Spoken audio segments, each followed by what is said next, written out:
Jinbe effectively breaks the bounty system because there is no way in the world with all his various accomplishments and associations that he should be lower than Roronoa Zoro.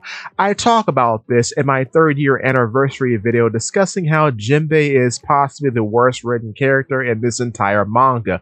But Jinbe's bounty now stands as a member of the Straw Hat Pirates at a whopping 1.1 billion.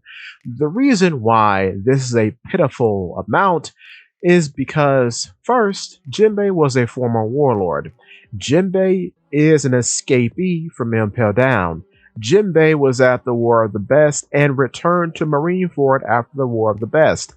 Jinbe has been associated now with 3 Yonko crews, the Whitebeard Pirates, the Big Mom Pirates, and now the Straw Hat Pirates as a chief officer.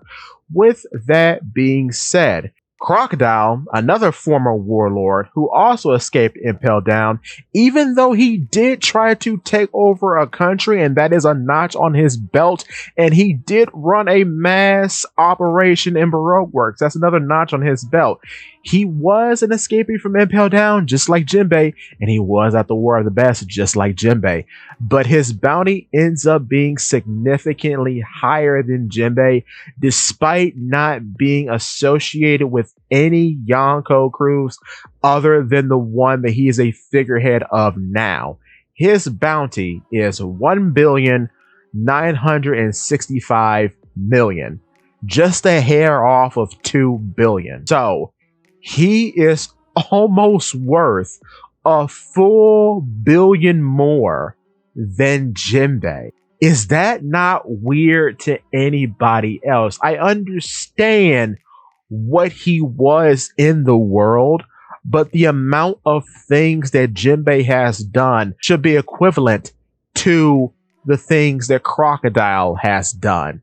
It's so strange that they put Jinbe under the bus in this way. Then, when you look at Dracula Mihawk, now Dracula Mihawk is another figure altogether, but just to give you an estimate of what we're dealing with here, his bounty is 3,590,000,000. So his bounty is one of the few bounties in One Piece that is higher than the head of the organization, because Buggy's bounty is only 3,189,000,000. So as a first hand, I guess Mihawk is higher than Buggy.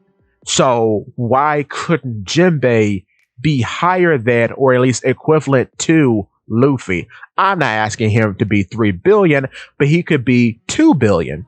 He could be 2.1 billion. He could be 1.9 billion. But he shouldn't be 1.1 billion. It doesn't make sense with all the things he's done. His resume is longer than most of the characters in One Piece, so it ends up being very strange that we have to sidelight him for Zoro. That's why I always argue it was a mistake making Jinbe a main character in the first place, because when you start to put all these achievements and accolades into perspective, it doesn't make sense. If he's supposed to be a danger to the world government, having all this experience should be the equivalent to being a mastermind and taking over a country, or being this dangerous swordsman, or what have you. It should amount to something narratively, but it just doesn't. With that being said, give me your thoughts and tell your friends about Polypede. What's it?